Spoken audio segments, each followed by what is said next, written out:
Hello, and thanks so much for joining me for this very short FAQ video segment, which I hope will address some of the questions you might have around the employee experience and employee experience design.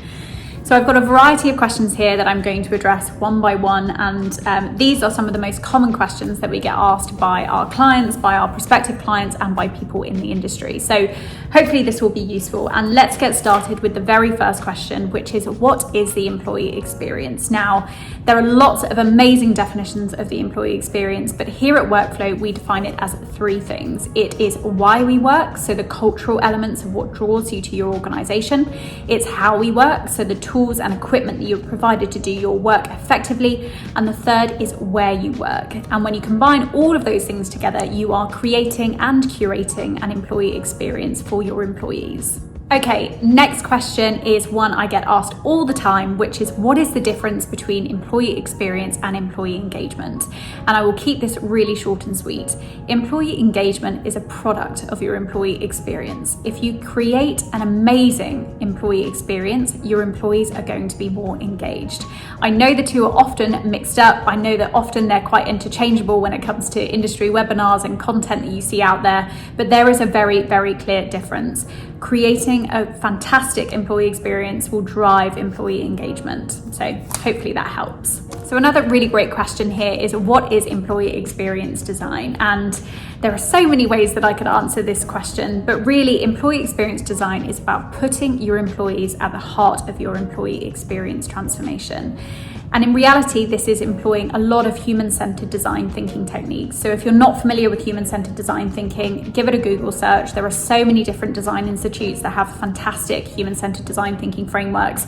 But essentially, it's putting the human at the heart of that design. So similar to customer experience design, where you would put your customer requirements and your customer feedback at the heart of that customer service design, it's very, very similar for EX. So for us, EX design is all about human-centered design. It's all about putting the employee at the heart of everything we do with our clients. So hopefully that helps and answers that question. So the next question I have here is where to get started. So if you're just embarking on your employee experience transformation journey or digital employee experience transformation journey, where should you begin? So there are lots of different answers to this one, depending on the size of your organization and resource you have available. But I would always say having a very defined vision and strategy is absolutely key. So making sure that you've got everyone bought into the importance of employee experience and that there is a consistent and universally understood definition for employee experience at your organization is key.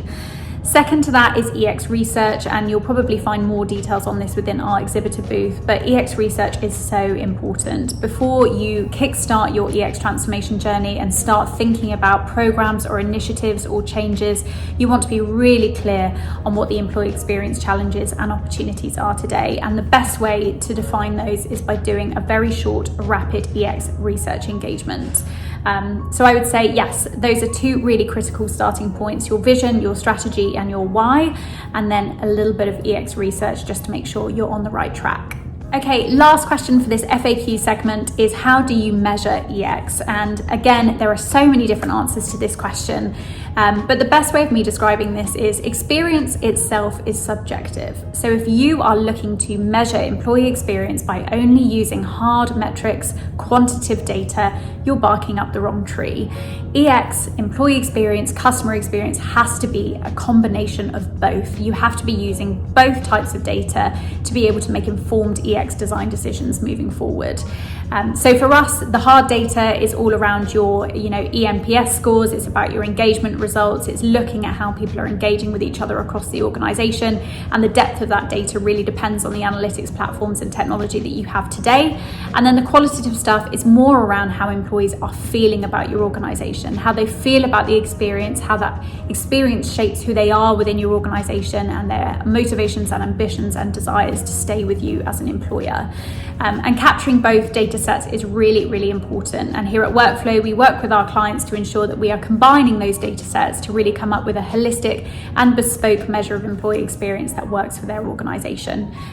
Top tip, I'll give you this one for free, is always look at how your organization is measuring customer experience. That's a really fantastic way of starting out on your EX measures if you're new to this. So that's it. Those are some really short FAQs. I hope that helps with a little bit more clarity around what EX is, how we measure it, how we work with our clients in the EX design sphere. And if you've got any other specific questions about how we work or how we could work with you, feel free to reach out to us using the contact information below, or head over to our website, wrkflow.tech, for more information on our services. Thanks so much. Bye.